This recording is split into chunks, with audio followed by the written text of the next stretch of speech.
I would like to welcome you all today to take a step back to being a little kid. You know when you would beg your parents for snacks walking through the mall or an amusement park? Sometimes like fried Oreos, a churro, or Dippin' Dots? I certainly remember the joy I had when my mom would finally say yes to getting me a treat, and I would like to share some of that feeling with you today. I have chosen to inform you on how to make soft-baked pretzels. I will enlighten you with some history, how to create it, and what alterations can be made to satisfy all taste buds by creating a vegan option as well. Did you know that the word pretzel originates back to little rewards in Latin? I recently found this out and I thought it was so fitting because as a little kid I would always get so excited to get a pretzel from Wetzel's Pretzels or Auntie Anne's. It is for the reason of boredom that I have chosen to teach you how to create such an extraordinarily fun snack in the comfort of your own home. Today I will teach you how to make a regular batch of soft-baked pretzels using a substitute for yeast since the world is going crazy and stores are completely out of yeast. And in order to do so, I will first explain what a pretzel is. I will give you a little bit of history on how it was actually created, which was surprising to me. And finally, I will do a demonstration and reveal some of the alterations that you can use if you have a more sensitive stomach. What is a pretzel and where did it come from? Pretzels came around in the early 17th century in Europe as the shape came from symbolizing an everlasting love.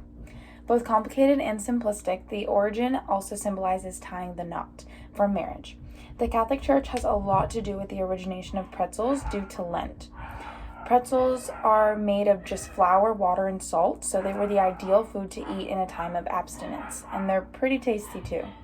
Along with little rewards, pretzels also were seen as good luck, prosperity, and spiritual fulfillment. For these reasons, as the pretzel took its form in the Middle Ages, it also became a trend in marriages to use as a wish, kind of like how the wishbone is used, so they would separate each side and whoever would get the biggest side had the most luck. Pretzels have deep-rooted religious origins and have been around for hundreds of years. They are still popular in various forms today, such as hard pretzels that we find at the store, Oktoberfest variations, soft pretzels at baseball games or any events, and even hot dog pretzels, and those are the best. In 2013, the U.S. bought more than 324 million pretzels in just that year to serve the general public. The world just loves their pretzels. As National Pretzel Day did just pass on April 26th, this is the perfect time to try making it on your own. I will now explain how to make soft pretzel dough from scratch. Ingredients we will be using today include 1 teaspoon of baking soda, 1 teaspoon of lemon juice for acidic reaction with the baking soda as a substitute for yeast. First and foremost, you'll want to mix the baking soda and lemon juice into one. 1 teaspoon of salt.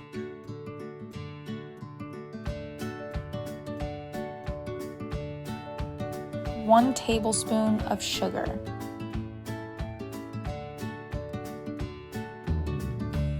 1.5 cups of lukewarm water. No need to take temperature.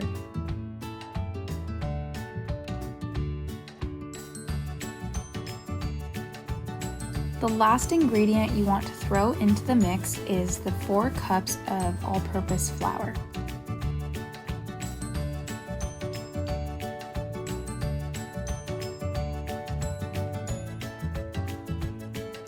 You want to make sure that when you're mixing everything together, that it ends up a thick and doughy consistency. If the dough is too wet or flexible, the pretzels may not rise and will possibly even not shape the way that you would like them to.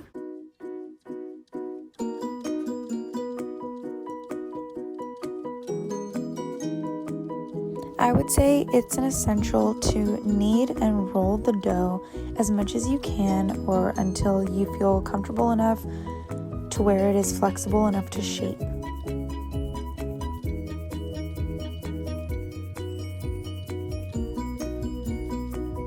Shaping the dough is completely up to you. The traditional pretzel shape is a symmetric loop created by intertwining the ends of a long strip of dough, then folding them back on each other at the bottom, forming a pretzel loop. Make sure to spray the cooking sheet before placing the pretzels, or they might stick to the pan when they come out. The final step before throwing in the oven would be topping. After you have shaped all your pretzels and placed them on the cooking sheet, you want to beat an egg into a bowl and lightly brush the top of each pretzel. This will create a golden brown, crunchy outer layer, as well as stick any additional toppings such as salt, cinnamon, or spices on top. Just make sure not to put too much. Now that we have shaped the dough and thrown it in the oven, I will leave the batch in for 30 minutes in 425 degrees, or until golden brown.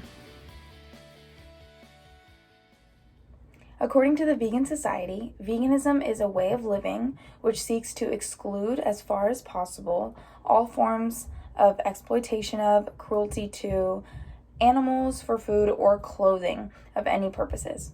In this practice, vegans avoid all forms of meat, poultry, eggs, honey, and all products derived from animals in any way, shape, or form. It is sometimes confused with the widely known vegetarian practice, but they do differ in the fact that vegans also don't consume any dairy products, while vegetarians do. When putting together a pretzel recipe that would be considered vegan, I did my research on substitutes. A natural sweetener that can replace honey in the mix will be maple syrup. This will also replace egg. And in my recipe, I've decided not to use yeast since I can't find any, but yeast would be okay to use in a vegan recipe, or you could just switch to baking soda with lemon. It really feels as if I have filmed the YouTube tutorial for you all today, since I am performing my speech via video. It's a shame you can't all try them out, because I would have some to bring to the class if we had class, but I can tell you from my end that they turned out perfect. I hope that this has inspired you all to go and try something new, bake or cook something you never have before, or even steal my recipe because you have a tutorial video right here. If you're feeling creative, make some different shapes, different sizes, just try your own recipe. Here's to creativity during the quarantine. Have a good day.